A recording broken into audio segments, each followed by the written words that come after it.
আছো তোমরা সবাই? আশা করি তোমরা সবাই অনেক অনেক ভালো আছো। আজকে যেই টপিকে আমি ভিডিওটা করছি সেটা হচ্ছে যে গোপালকে স্নান করানোর পরে সেই জলগুলো দিয়ে আমরা কি করব বা সেই জলগুলোকে কোথায় ফেলবো।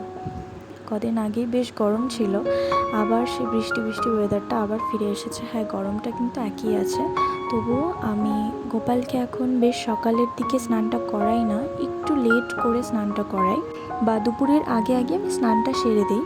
এর আগের বেশ কিছু ব্লগস আছে যেখানে আমি গোপালকে কি করে স্নান দেই, স্নানের পদ্ধতিগুলো সেগুলো আমি শেয়ার করেছি, সেই ভিডিওগুলো অবশ্যই দেখে নিও। গোপালের স্নানের জন্য কিন্তু অবশ্যই একটা আলাদা পাত্র থাকতে হবে যেটাতে রোজ গোপালকে স্নান দেওয়া যাবে, এবং সেই পাত্রের মধ্যে একটা স্বস্তিক চিহ্ন এঁকে নিয়ে তাতে তুলসী পাতা দিয়ে স্নানটা দিয়ে নিই।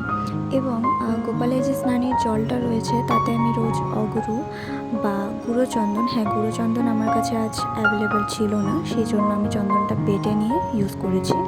গোপালের জলে দিয়ে আমি গোপালকে এই জলটা দিয়ে স্নান করাই। গরমের দিনে আমরা অগরুটা ইউজ করতে পারি, কিন্তু শীতকালে আমাদের অগরুটা ইউজ করা উচিত নয়, যেহেতু শীতকালে আমাদের জলটা এমনিই ঠান্ডা থাকে আর তাতে অগরুটা মিশিয়ে দিলে জলটা আরও ঠান্ডা হয়ে যায়। তো সেই কারণে আমাদের শীতকালে অগরুটাকে ইউজ করা উচিত নয়।